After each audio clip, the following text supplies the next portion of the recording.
আসসালামু আলাইকুম।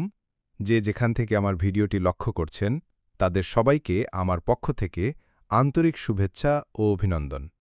আজকে শিং মাছ কীভাবে চাষ করতে হয় তা নিয়ে আলোচনা করব।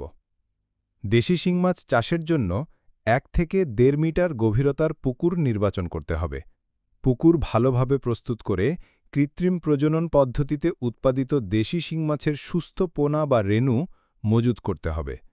এরপর শিং মাছের উপযুক্ত খাবার যেমন মাছের ফিড, খৈল, চালের কুড়া ইত্যাদি নিয়মিত সরবরাহ করতে হবে।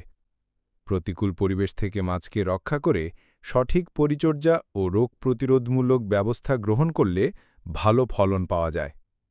পুকুর নির্বাচন ও প্রস্তুতি। পুকুর নির্বাচন।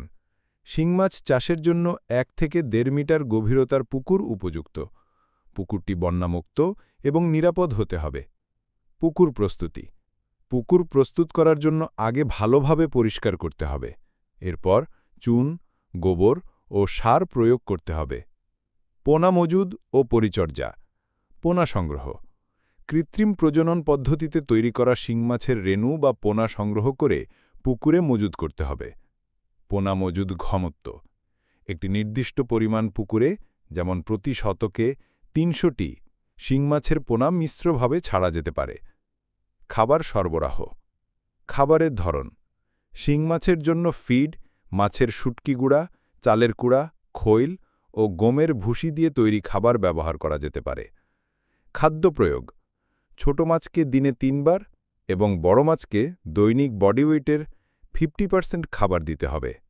অন্যান্য ব্যবস্থাপনা। পানির গুণগত মান। পুকুরে পানির গুণগত মান বজায় রাখা জরুরি। রোগ প্রতিরোধ। মাছের রোগ প্রতিরোধে নিয়মিত পরিচর্যা ও প্রতিকারমূলক ব্যবস্থা গ্রহণ করলে ভালো ফলন পাওয়া যায়। মিশ্র চাষ পদ্ধতি। কার্প জাতীয় মাছের সাথে শিং মাছের মিশ্র চাষ করা যায়। এই পদ্ধতিতে শিং মাছ বাড়তি খাবারের উপর নির্ভরশীল নয়, পুকুরে থাকা উচ্ছিষ্ট খাবার খেয়েই বড় হয়। ভালো জাতের শিং মাছের পোনার জন্য আমাদের সাথে যোগাযোগ করতে পারেন। আমাদের ঠিকানা ময়মনসিংহ ত্রিশাল ধলা। আমরা সারা বাংলাদেশে ডেলিভারি দিয়ে থাকি।